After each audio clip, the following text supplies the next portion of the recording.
So, last week, welcome to you all today. Before I go on, glad to see you back out. We have done a lot, Kristine and I have done a lot of communication this week about how we're going to start our cycling class because we've decided that's what we need in London, Kentucky, in one way or another. We will do it. And I know you all believe me when I say we will do it. Um, it's a matter of figuring out which bikes we're going to buy. We've got room. I mean, it'll be tight at our spot, but we do have room, and we'll just start going around begging for money. So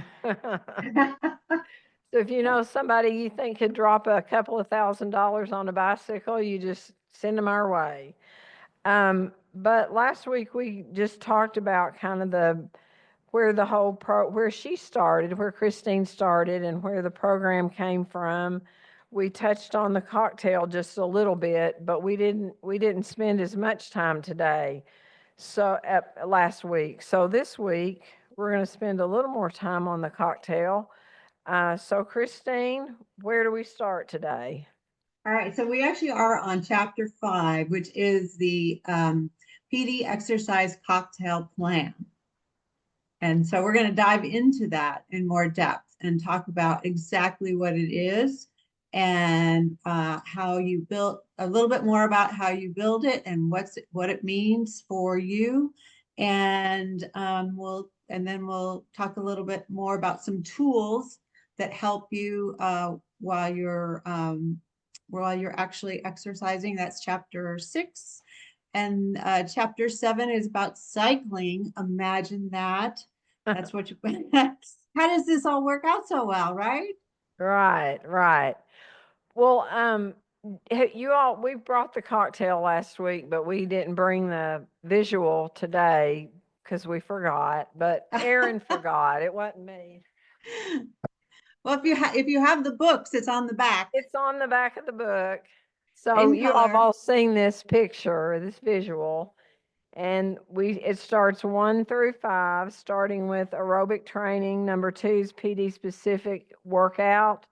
Uh, Number 3, strength training. Number 4, flexibility and balance. Number 5, what you love. So, Kristine, you want to explain all that? Yes, I will. So it's kind of funny how it came about. It's something that I started to do with my people, and I call it a cocktail plan because it takes what the person's takes their abilities and their preferences, and like your favorite cocktail, it makes you feel better. So it was just kind of a fun way to create a name for everybody's individual Parkinson's exercise plan.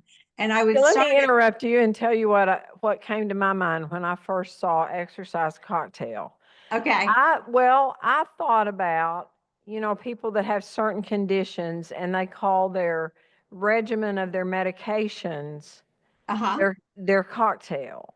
Oh, that's interesting. And so in my mind, I put the exercise as one of the pieces of your cocktail. Well, that is And true. your daily cocktail. That's the first Hmm. thing that came to mind. And then I realized how you broke it down and Yeah. the different ingredients. But Yeah. and the whole thing that exercise is medicine as well. Yes, And that so is you true. don't just today I get up and I'm going to exercise, do this and this, and I'm going to leave off my carbidopa levodopa. You don't do that. No. You take all your medications, and then if you want to leave something out, it's always the exercise, and that is just as critical as the cocktail of medications.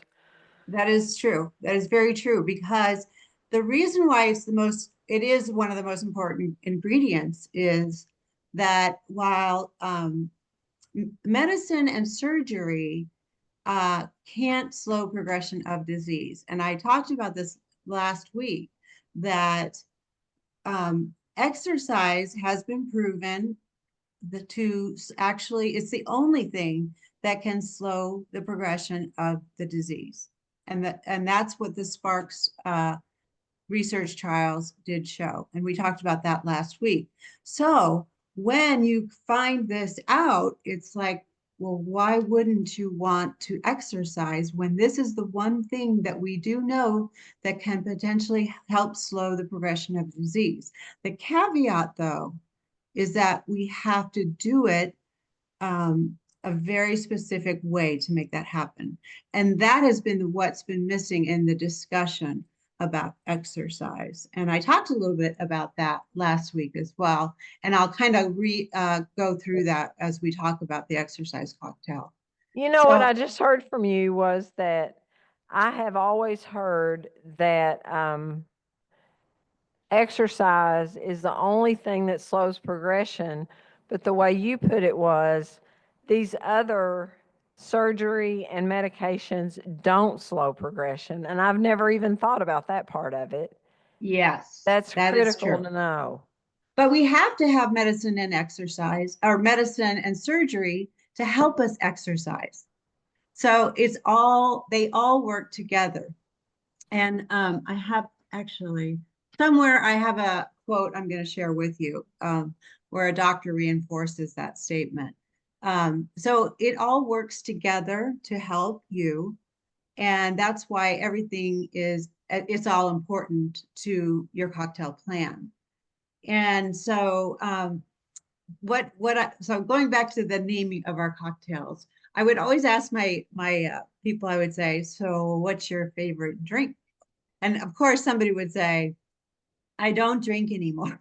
And I'd say, okay, well, what was it when you drank, what did you like? And they'd tell me. Somebody would say a margarita, and like Linda, you read Linda's story in chapter 6.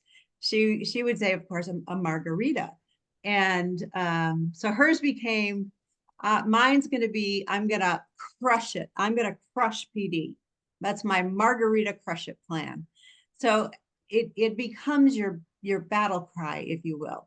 So you have your slogan, your personal slogan for what you're going to do for your everyday help push through the days that are tough. So you have your plan, you have your slogan or your battle cry, and then it all just kind of works together. And there's some really fun different in the new book. You get to see a lot more of the cocktails and the different slogans and names. So that is how the cocktail plan kind of came about.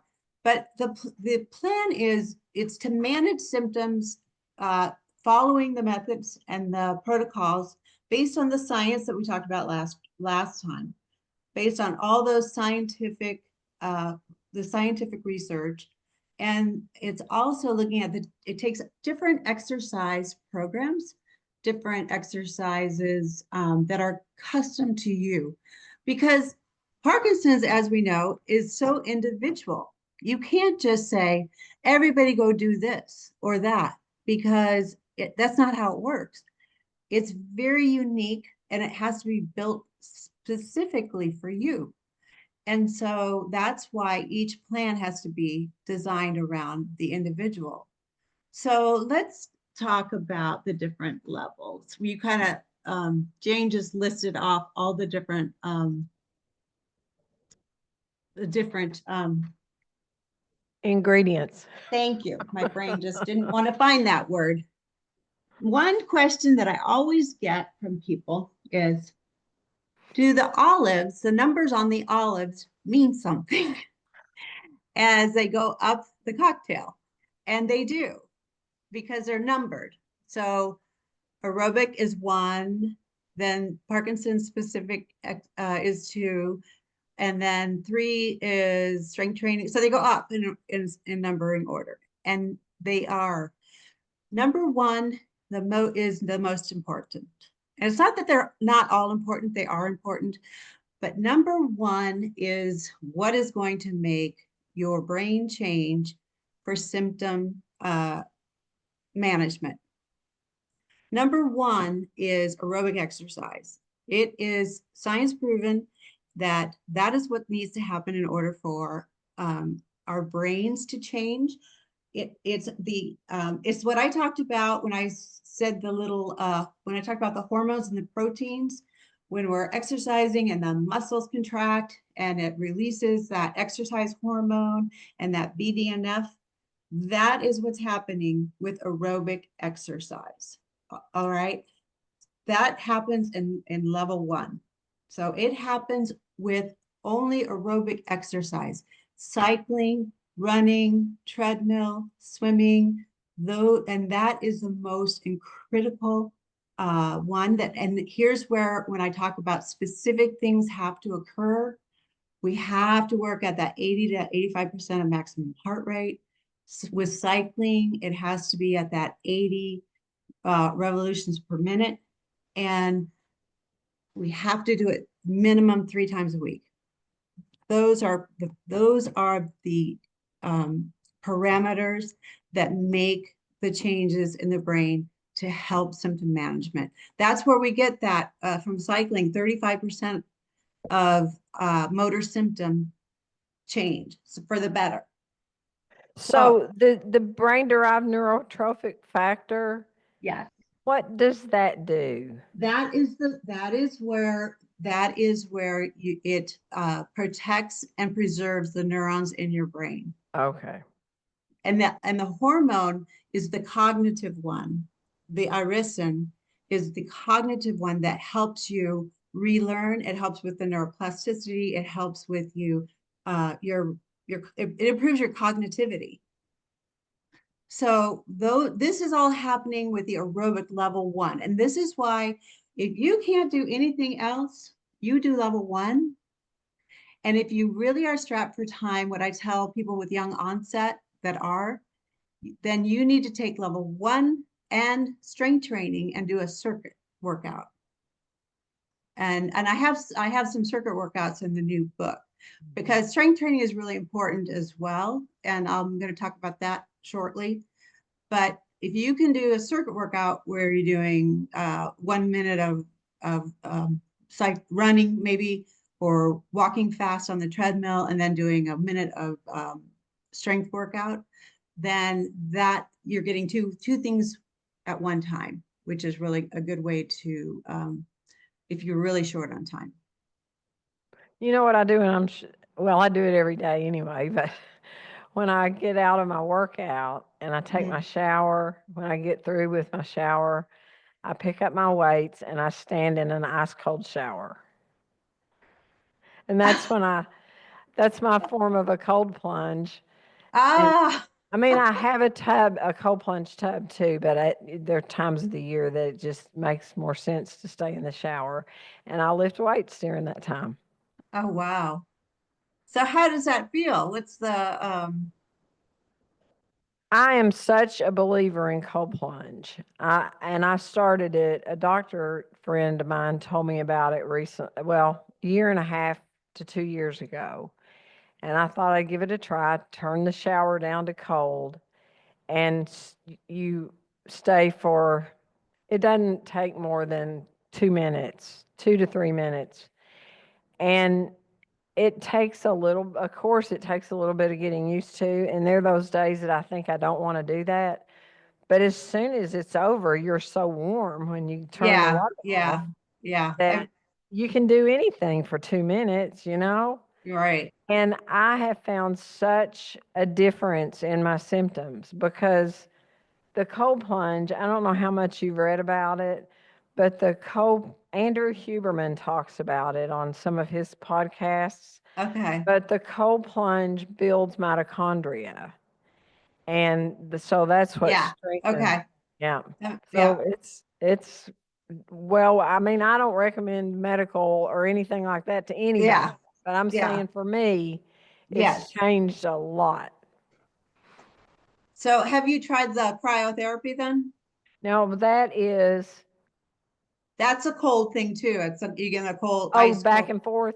No, no, no. You get in it's like a cold plunge, but it's not. It's the cryotherapy is like it's it's a cold chamber.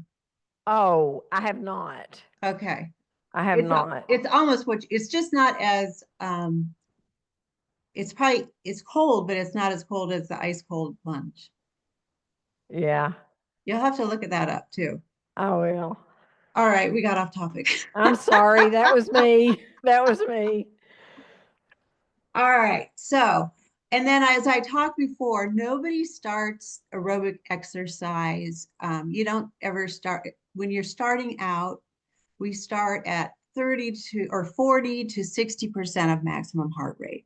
You do an aerobic base building period for like 3 to 6 weeks. How, and everybody is different. We don't start riding at 80 RPM. Most people start at 50 RPM and they work their way up. All right. I know these numbers sound like, oh my goodness, this is insane. I'll never be able to do that. But as I talked about Sandy, my stroke patient that rode with half her body paralyzed, anything is possible. And so we start, and some people start maybe with 1 day a week, and then they work their way to 2 days a week, and then they work their way to 3 days a week. Everything is, it's just, you take whatever amount of time it takes for you to do it. And so that is aerobic exercise. I think I covered everything, but that is why it's the most important, because that's where I say the magic happens. And so people tend to think that, well, it doesn't rock steady boxing count for aerobic exercise, or doesn't some other class I'm taking count. And the reason why it doesn't, if you can box for 30 minutes straight with your heart rate at 80 to 85% of maximum heart rate, then boxing can count. But that's not normally what's happening for most people in a rock steady boxing class. You're doing a circuit, you're going, and most people they don't have their heart rates up at that consistent amount of time. So but I will say this, I coach a guy in Ireland, and I can coach him for 30 minutes boxing, and he can do that. So it just depends on the individual. Does that make sense? Hmm. I get a little confused though about the difference in, of course, I go by RPMs on my bike, but then I'm Yeah. watching my watch the whole time too to see where my heart rate is. Yeah. But when we talk about you need to be exercising at 85% of your maximum heart rate, Yes. how, and then 85 RPMs, those are two different things. They are two different things, and I'm gonna talk about that. Okay. All right, I'm gonna talk about that. So, okay, next we have level 2, which is PD specific work. And PD specific work, I always talk about it as, I like to say it's kind of like, so Parkinson's likes to take things away from us, right? Parkinson's, life is big before Parkinson's. And then Parkinson's likes to take everything in, and make us small. It takes away our arm swing. It takes away our walking uh, steps. It takes away our voice. It takes away our ability to swallow. It takes and it takes and it takes. It is the biggest taking thing out there. And what we have to do is we have to do things that help us get all of those things back.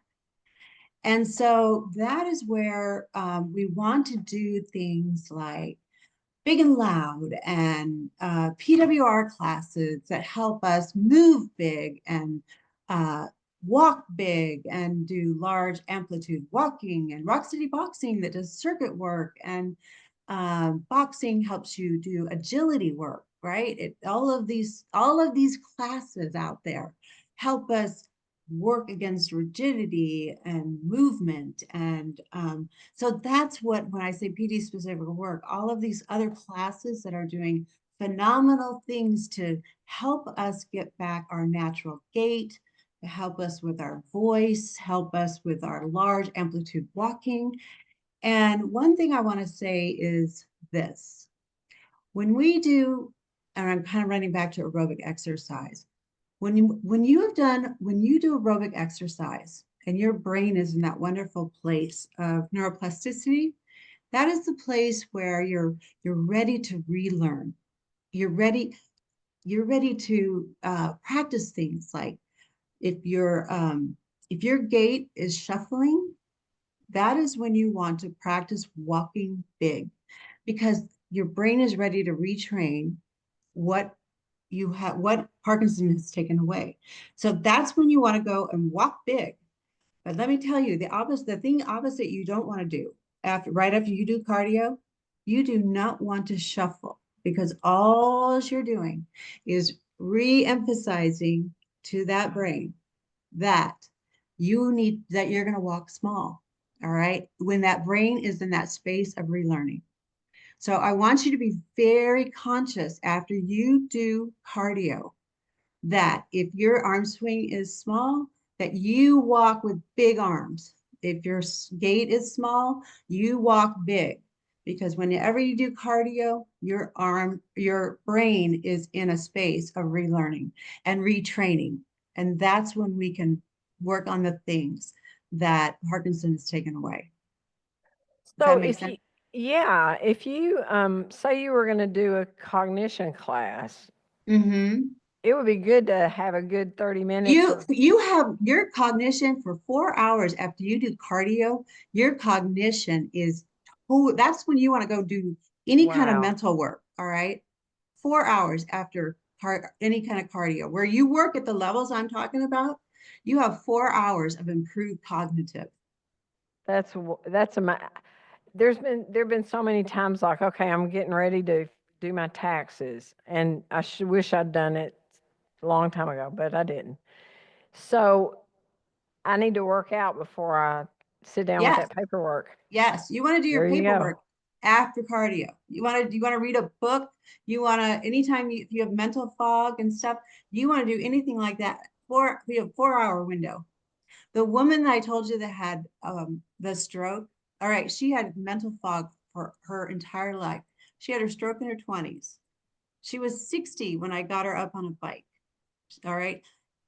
When she got home, it was the first time she had read a book in 40 years. Wow.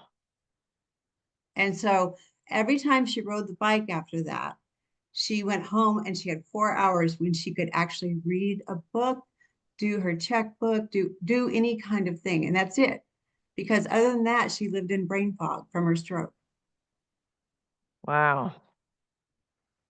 So I want to start talking about ADH kids, but that's off topic too. So that's level two. All right. That's how we look for things for level two. Level three is strength training. And what I'm going to tell you about strength training and why it's so important for people it's important for everybody, but it's really important for people with Parkinson's. So after the age of 40, everybody starts to lose muscle mass and muscle strength. All right. It's a double whammy for us with Parkinson's because it affects your gait. It affects your balance. You've already got that happening on the Parkinson side. Well, now if you're losing muscle mass and you're losing muscle strength on top of it, then that is going to affect your ability to perform your everyday life things. And the biggest thing that's going to happen is you're going to fall. And that's the last thing we want is you falling. But here's the deal. It's preventable, it's treatable, and it's reversible without medicine. And that's through strength training. Every single person with Parkinson's I work with does strength training, and they are amazing. And I just had a woman who I work with, and she dynamo. Oh my gosh, she's like 79, and she is in incredible shape. She's probably of all the people I work with, she's in the top shape. She had a medical condition happen because of just because of mixed up medication, and she's in the hospital. And they said because she's in such great shape, she's going to come out of everything okay. But I mean, thank goodness, that's what they said. Thank goodness she's in physically such great shape. So if she hadn't been, it would have been another story. You just never know. It was a simple, mix up of meds that contraindicated. So the other thing I want to talk about this is that there's a Korean study that looked at 26,000 people. The Parkinson's group was 2 times higher at risk for a hip fracture than the non-Parkinson's group if they fell. 2 times higher. And of that group, the group had that went to the hospital with the hip fractures were the Parkinson's group's mortality rate was 2 times higher than the patients with the hip fractures. I mean, there's some really scary hospital stats out there for people with Parkinson's and falling. And strength training can just absolutely help and prevent that. So I can't stress enough, and I talk about it all the time, how important it is to strength train. And lots of times what I do is I have my people ride the bike 30 minutes and then we go do strength training for 30 minutes. And they get it all in within an hour. And it's just a great way to do it. So the next one is flexibility and stretching. And flexibility and stretching is really important because it's been shown to reduce rigidity. A lot of people don't realize that flexibility and stretching can reduce your rigidity. And there's lots of ways you can work that into your cocktail. PWR obviously does a lot of it in their classwork. And then Rocksteady Boxing, it mixes it in with their work. I do it with my Total Health Works class.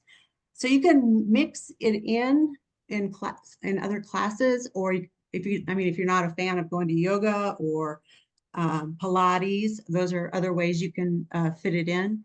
And here's the thing that I do want to stress about flexibility and stretching. If you don't have flexibility and range of motion, it is going to make it more difficult for you to do 1, 2, and 3 of the cocktail. So you might go, oh, well, I don't need to stretch. Oh, I don't really need to. But you do. It's really important because it's going to affect you doing 1, 2, and 3, which are really, they're all important, but that number 1, 2, and we got to do it all. So it is important. Now, level 5, I love. It's called do what you love. And I often find that people forget to do things they love in their life. And you have to do your hobbies. You have to, I don't know, golf, or like if you can't do the things you love, find new ones that you love. So whether it's gardening or, archery, calligraphy, I don't know, candle making, there's tons of things. Watching football with your grandkids, whatever it is, you need to do things that you love. And sometimes, I've had people that need help remembering what they love. Or if they can't do what they love, I have to help them find new things that they love, because we have to have the things we love, because that helps us fight against our disease. It's really an important thing to remember what to do. So that's chapter 5. You want me to keep going, or you want to take questions, or you want to? Well, anybody got any specific questions at this point? Aaron's got some questions. Do you want to come up here and ask them, Aaron? Oh, she's got a question that's in the chat. Let's see what that is. Hmm? Just hold it. I don't know how to pronounce it. Oh.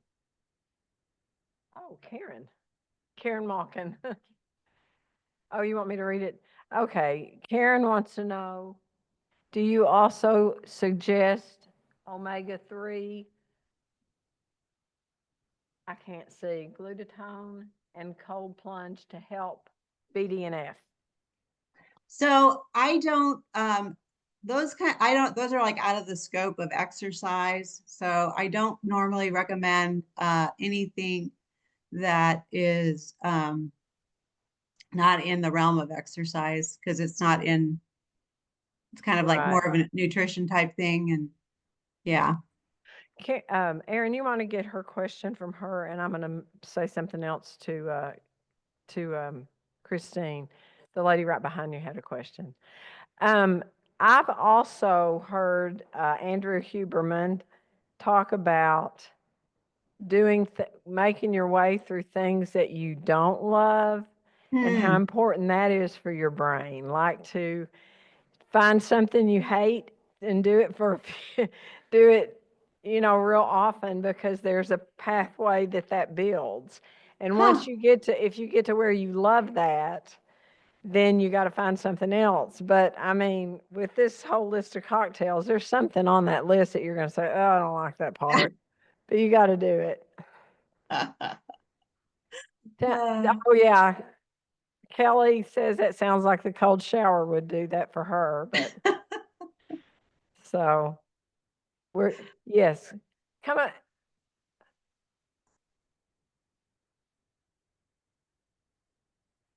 Well, she's asking about the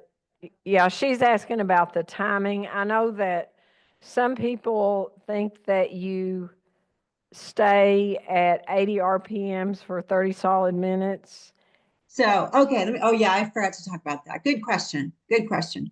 So, obviously, uh, very few people can hop on a bike and ride there for 30 minutes, unless you've been a biker all your life. So,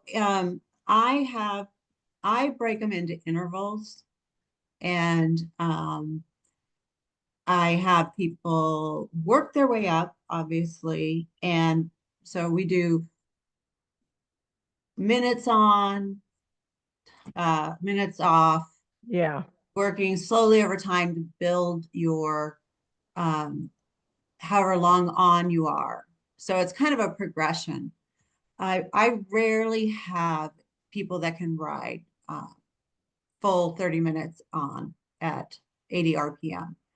So it's just working slowly over time, building your ability to ride there. So maybe so it would be like you would warm up maybe at 60 RPM for 1 minute, 30 off, 65, 30 off, 75 off, 80. So and that would be a warm up.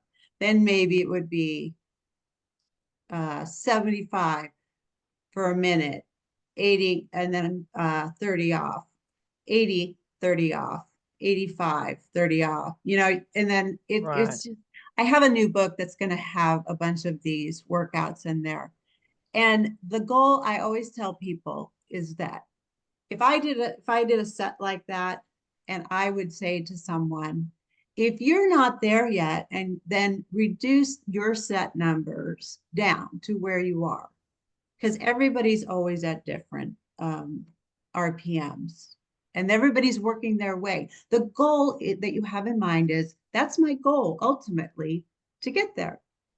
But everybody has to work their way up there, and that's fine. While you're working your way up, trust me, you will feel the effects.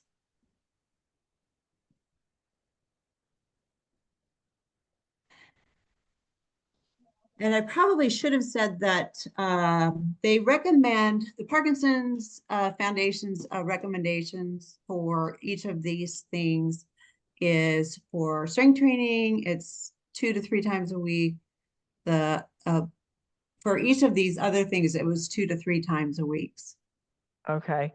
I know when I started at 1 minute above 85 or above, and 1 minute around 50. And, now, then I started doing more of like the higher RPMs. And Mhm.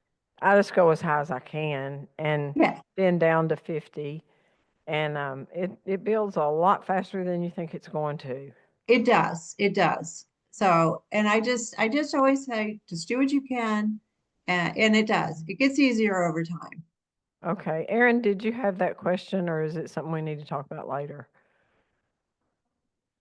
Okay. Kelly has a question.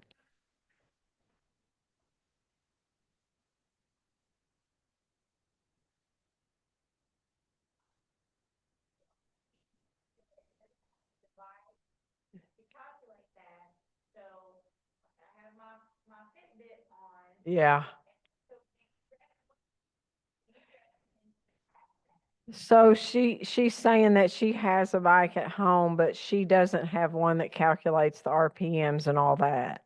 So she has her Fitbit and she watches heart rate, but Okay. how does she figure out?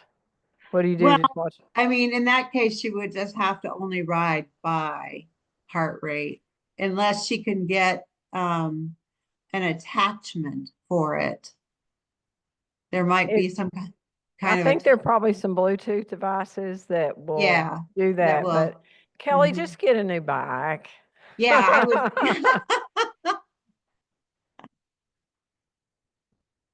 Yeah, she was wondering if you had anything in particular that you recommended for that because you can go every end of the spectrum, from really expensive to calculate RPMs. You know, oh, you mean as far as getting an attachment or, Yeah. oh, I would have to look. I can look and send you Mhm. mine. It doesn't have to be Mhm. anything that fancy. Yeah. Pardon me. He's wondering if you should exercise to the level that it's hard to breathe and you can't carry on a conversation. I mean, No, no, no. no. You should be able to have a conversation. That's like that you are in the red zone then, and that is not where we go. So And we're what going you to talk need, about that. We're going to talk about okay. that. Yeah, go ahead. All right. So that's what we are actually, you led us right to the next chapter, which is exercise tools to help you manage your workout. So in the book, there is a formula that it's called the Tanaka formula, and it's a heart rate formula. And what you will find though is I'm going to tell you all about the heart rate formula.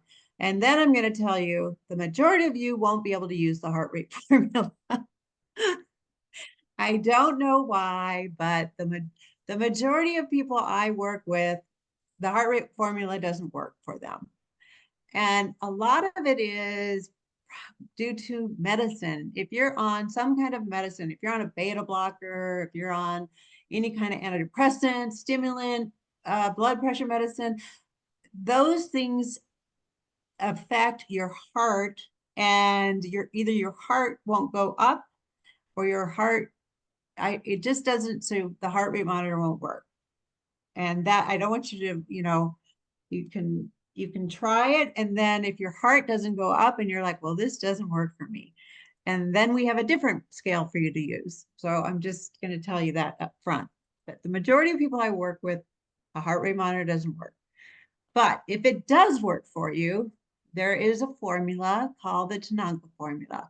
And it's a little bit, you have to calculate, you're gonna have to get out a little calculation. And what it does is it takes a number 208, and you don't have to write it down because it's in the book, minus zero, well, you take 0.7 times your age, and then you take two, and then you subtract that from 208. So for example, I have a 70-year-old person, and I took that formula and I took 0.7 times 70, and I got number 49. And then I subtracted 49 from 208. So the heart rate, maximum heart rate for that is 158. And you go, oh, that's too high. Well, we're going to take 80% of that. So 80% of that is 127. That's a lot better. Now, if I was going to work and I haven't been working out, I'm going to take 60% of that. because I haven't been working out. So then you're looking at a heart rate of 94. So that's not so bad. It's like, okay, 94 that's not. So see, people think it's a lot of times they do the calculation and they see the heart rate number and they forget you're supposed to take 80% of it or 70% of it or 60% of it, and then the number drops substantially. So that's the little formula. So when you're working, that's how you calculate what heart rate you're going to work at. And you can take it all the way down to 40% if that's where you're starting. And when we work at these levels, the second chart in the book is the rate of perceived exertion. Now, these actually have colors in them, but my book doesn't have color. But these rates also kind of connect with the heart rate percentages. So if you were, the scale goes from 1 to 10, and this is all like, how do you feel? 1 being you don't even feel like you're exercising, and 10 being what you just described. You're out of breath, you can't talk, you can't breathe. We don't go there. We never go there. You will never be there. So the hardest that you're going to be is between, we want you to feel we want you to feel breathless. We want you to feel like, okay, I'm working. And we want you to feel a little sweaty. So it should be that the hardest part, 80%, if you're at 80%, you're going to feel like you're breathing hard, but you can talk, but you're not going to want to sit and, recite something. You're just going to be, you can talk to me, but you're going to be like, I'm working. So it's kind of about there. And normally we stay between 7, you'd be between a 7 and an 8 on that rate of perceived exertion scale when you're at that 80% zone. So you're breathing, you're breathing, and that's kind of like, okay. But you could do it for a while when you're there. It's not that over the top. Does that answer your question, I hope? So when you look at this chart on the 1 through 10, there's little words like a 4 to 5 is moderate. You could hold a conversation. You kind of notice your breathing. 6 to 7 is more difficult. You can talk, but your breathing's elevated.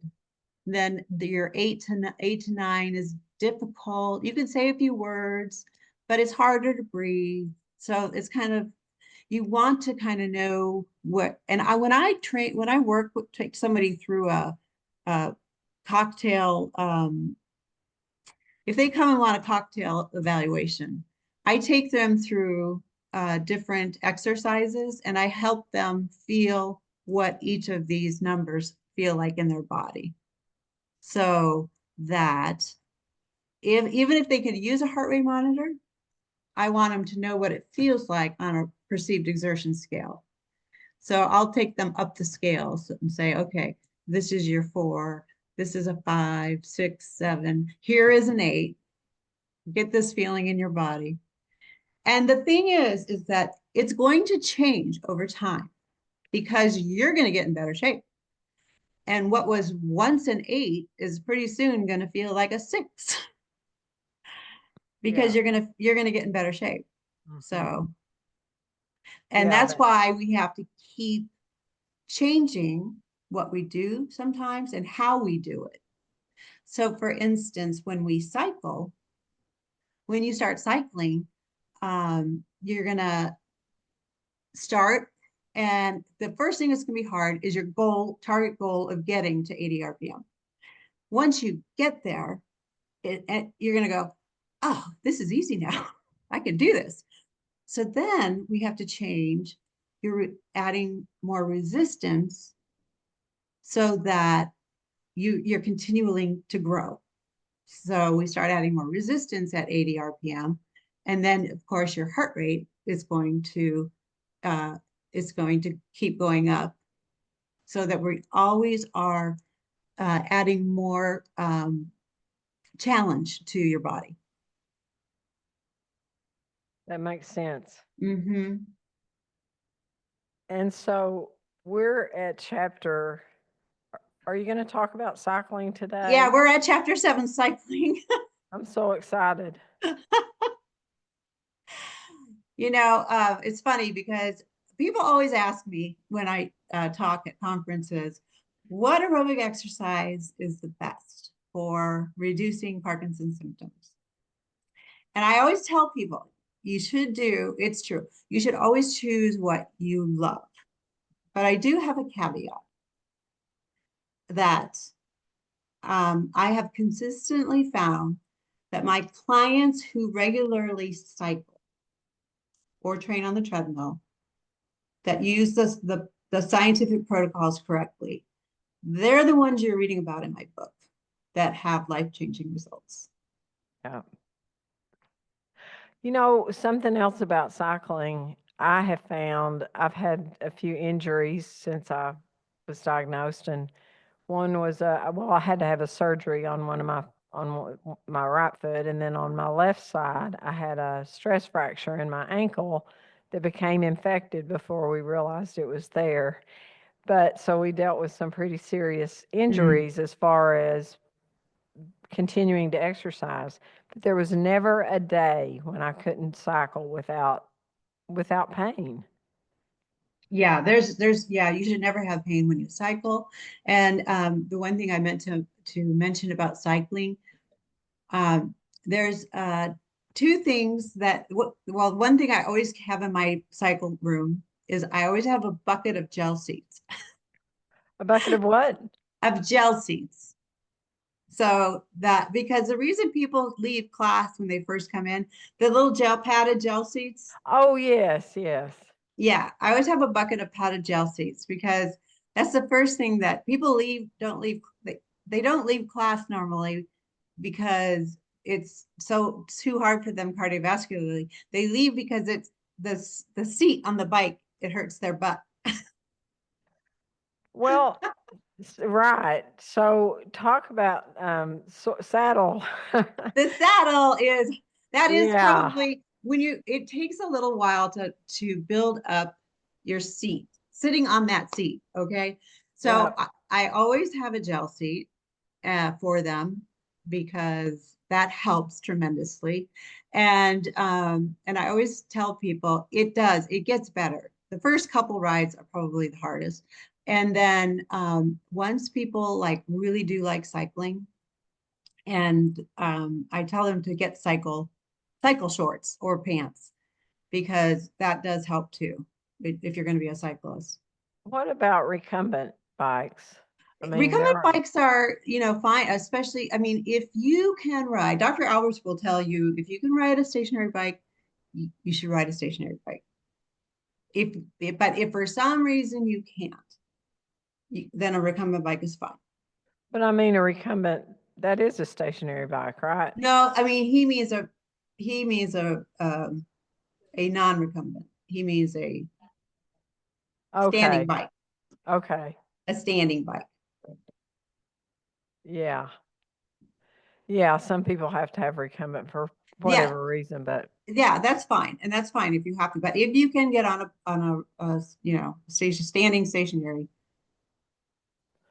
well, I'm going to start doing that when we get our bikes. My bike is a recumbent, and the reason I got a recumbent is because I wanted to make sure that I had something that I was going to ride all the time.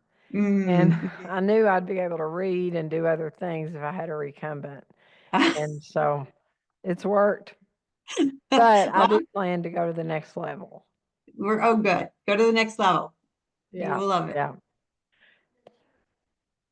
So the other You, thing I want to say about cycling, and if you can go to a class where you have a community, because if you can go and be in a class with people, you can have a wonderful support system. And that is, there's a beauty in having a wonderful support system where you can, look after each other. People will be calling you and saying, "Where are you? Why aren't you here today?" And it's just a wonderful, there's a beauty to that. And, growing that community within that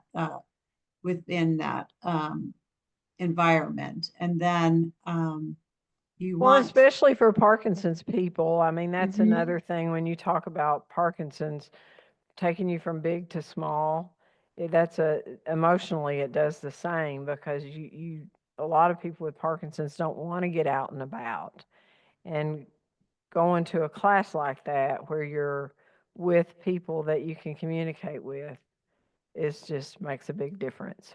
It does. It does. And the one thing about you do want to make sure that the bike has to be properly fitted to each person, and that you have to have the right settings, and that always know that whatever bike you're fitted on for one. Um, so if you're fitted on a Kaiser bike, that is not the same setting you would have for a Peloton or a Schwinn or something else. You must always be fitted properly on each bike type that you ever sit on. And the reason why it's important is because you have to have yourself aligned correctly for your knee and your ankle, and how you align your body so that you don't have any um, pain. You should never have pain. If you have pain in your knee, then your alignment is incorrect in the fore aft. And if you have any pain in your hamstring, then your up down on the seat is incorrect. So these are all the positioning for when riding a bike. You should never have any pain. So never sit in a class, and I've had people do this, and ride and feel pain, because it's always a simple adjustment of the bike seat. Okay. What about someone's asking about what type of bike do you recommend? Well, my favorite is a Kaiser bike, but it just depends on what you're looking to spend for a bike. So What? Kaiser. it's Keiser, the Kaiser bikes. I really love the Kaiser bikes because of the way they built the flywheel. It's different than any other bike out there. They're very smooth. You don't need a top of the line. You just need um, you know, one of their baseline bikes. And they actually fit up to a person who's like over 7 feet tall. So that's kind of, I mean, and Pelotons, I'm sorry, but Pelotons do not fit women properly.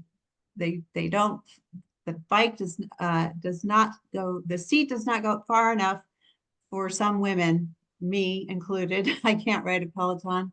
I don't know what they were thinking of when they um, made the seat, but it doesn't go far enough for some women to align their knees properly.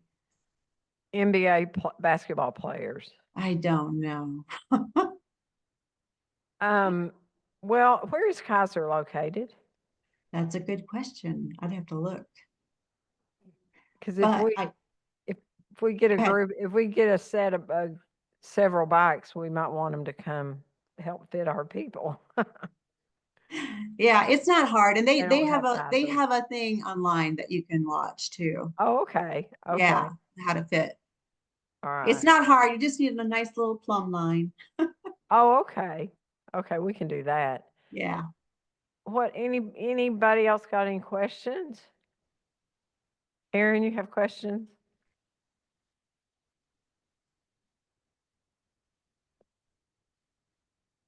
I want to hear everybody's cocktail names when you get them all down, written down. Let me look at the comments, Aaron. Where is it? Where is it from? Where do I find it? Chat, you mean? Okay. I'm having a hard time seeing the screen for some reason.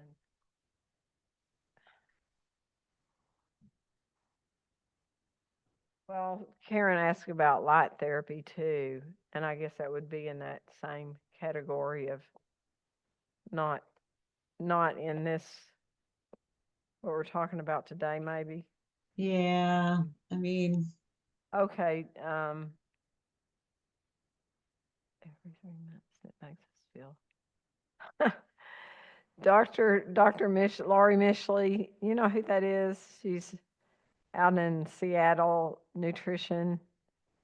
yeah. She suggests that we try something every 3 months that makes us feel stupid. I don't have to wait every 3 months. What about you, Karen? Interesting. Well, I think that comes with being somewhat determined. You're going to do some things that make you feel stupid, but they have to be done, right? Mm, Yeah. Anybody got a cocktail name? Y'all are going to have to think about what you want to call your cocktail and bring them yeah. back next week. Coffee. Yeah. Oh, that would be mine. That would be mine, I tell you. Yeah. That would be mine. I had somebody did a smoothie. That's good. Is the exercise smooths out my, oh, I gotta think about what exercise smooths out my, oh, I have to go back and look. It was really cute. They said you had a quote you were going to share with us. Oh, I did. Thank you. I did. Okay. So it was actually, we didn't get to the sparks, is why. So Dr. Jean Feuerstein is a neurologist and movement specialist who practices at UC Health Neuroscience Center in Colorado. She's part of the SPARK study. And this is what she says. And this is probably my favorite quote in the book. She says, what I always say to my patients is, I can give you medications that will make you function as well as you can. But the reason I'm doing it is so you can exercise.